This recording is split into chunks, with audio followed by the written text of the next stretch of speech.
I moved into my new apartment, excited to start fresh. The building was quiet, except for the occasional noise from next door.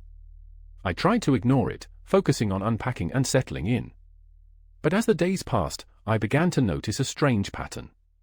My neighbor's schedule was identical to mine. Every morning, I'd hear the sound of their alarm blaring at exactly 6 a.m. Every evening, they'd cook dinner at precisely 7 p.m. It was as if we were two clockwork machines, synchronized to perfection. I started to feel a sense of unease, wondering if I was being watched.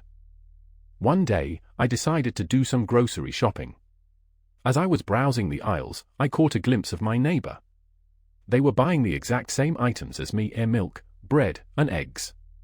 I felt a shiver run down my spine. What were the chances of this coincidence? The days turned into weeks, and the similarity in our routines only grew stronger. I started to feel like I was living in a parallel universe, with my neighbor as my mirror image. I tried to brush it off as mere coincidence, but the sense of unease lingered. And then, one fateful evening, I heard a knock on the door. I hesitated for a moment before opening it. My neighbor stood before me, wearing a mask that was identical to my face. I felt my heart sink, my mind reeling with questions. The mask was so realistic, it was as if they had taken a mold of my face. I tried to speak, but my voice was caught in my throat. My neighbor just smiled, their eyes glinting with an otherworldly intensity.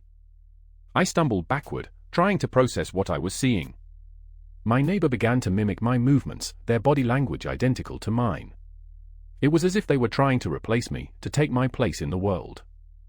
The room began to spin, and I felt myself losing grip on reality. My neighbor's smile grew wider, their eyes burning with an unnerving intensity. I knew I had to escape, but my legs felt heavy, as if rooted to the spot. And then, everything went black. When I came to, I was alone in my apartment, the mask lying on the floor beside me.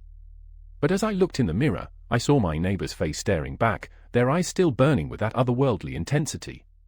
I knew then that I was no longer myself, but a mere reflection of my mirror neighbor.